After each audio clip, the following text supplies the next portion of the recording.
почитувани представници на медиумите, почитувани граѓани. Како што се наближува денот на изборите, нервозата и стравот на ВМРО ДПМНЕ се повеќе расте.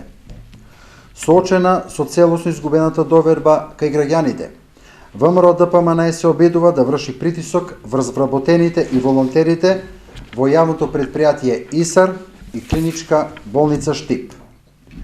Први на удар на ВМРО ДПМНЕ се волонтерите кои се уште немаат добиено решение за трајно вработување.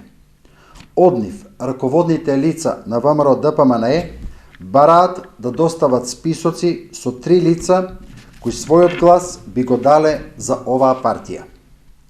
При тоа, бараат во списоците кои ќе ги приложат да наведат лични податоци на потенцијалните гласачи, како и нивни телефонски броеви со цел да бидат проверени. Секојдневно во нашата општинска организација доаѓаат луѓе со ваков тип на притисоци. Деновиве, вработен во една од институцијата, ни достави и СМС порака со ваква содржина.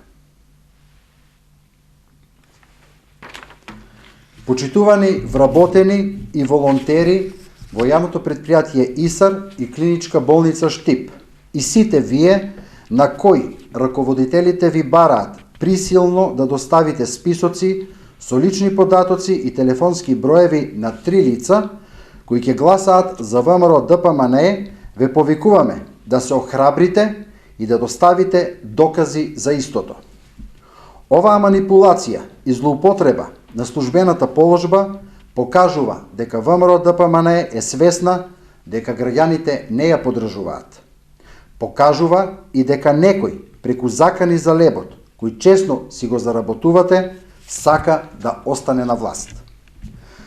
Законот за избори предвидува казна затвор и парична казна за секој оној кој ќе врши притисок или обид за притисок врз вработените во јавната и државната администрација и други институции, кој се сведува на закана по однос на работно место и социјална сигурност на вработените заради нивно поддржување или неподдржување на политичка партија или кандидат.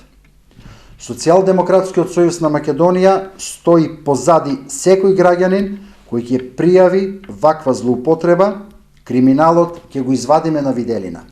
Секој кој ќе го крши законот ќе одговара по него. Почитувани граѓани, на 24 април доаѓа големото пролетно чистење на валканите политики на Никола Груевски. Граѓаните имаат идеја. Збогум, Никола!